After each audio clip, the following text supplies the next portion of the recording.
Hey there, I'm Ariel. Here at Emmersion Learning, we've helped hundreds of people like you to get great jobs teaching English online.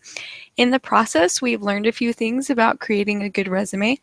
Our goal is to help you to improve your resume and to get a great online English teaching job. So let's take a look at an example resume. This resume highlights a few of the don'ts that may disqualify you from an online tutoring job despite your qualifications. Number one, don't include lots of unrelated work experience.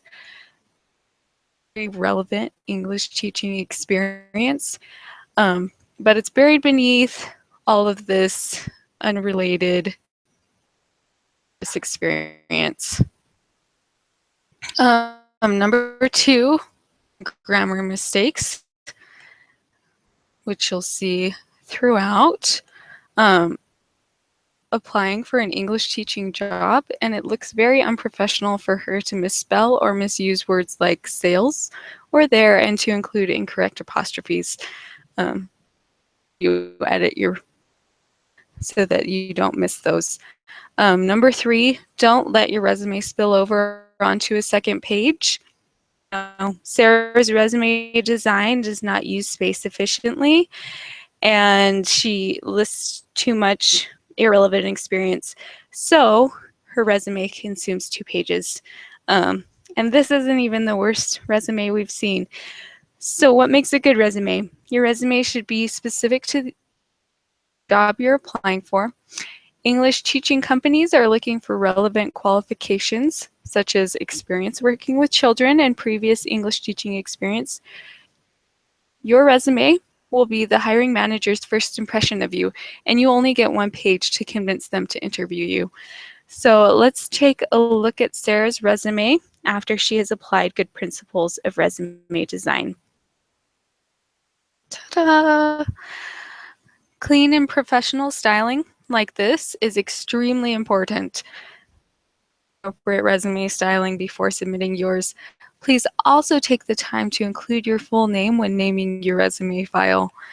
To highlight your relevant qualifications and to make yourself look awesome, there's a list of things you should do. List your most relevant experience first, into chronological order. Put her 3 most relevant at the top of her resume. This way the hiring manager can't miss them. Also notice that Sarah moved her education lower because it isn't as relevant to this position. Your degree is your most relevant experience. It should be at the top of the page, and you should include more detail about it. However, unrelated degrees should be moved to the bottom. 2, demonstrate your relevant experience by describing your accomplishments, not just your job description. Change the description for experiences to quantifiable accomplishments instead of just describing what her job duties were. So ask yourself the following questions. What value did I add in my past employment and experiences? How can I make that information quantifiable? And how can I adjust this information to fit the job description for the job I'm applying for? Number 3, include informal experience, such as tutoring or teaching a children's Sunday school class.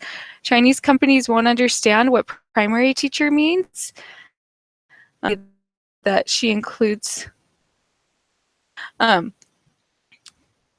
So you need to, if you're going to include this experience, if you feel it's relevant, you need to describe it in words that someone unfamiliar with your culture will understand. Number 4, highlight your English teaching experience from volunteer missionary service. Notice how Sarah moved that up and described it in a way that showcases the relevant experience she gained from it. It's very valuable experience, so you want to be sure to showcase that. We hope this screencast helps you to create a more impressive resume. Please look over the example resume included in the email and some of the links provided before submitting your final resume. Thanks for watching. We're excited this all goes well.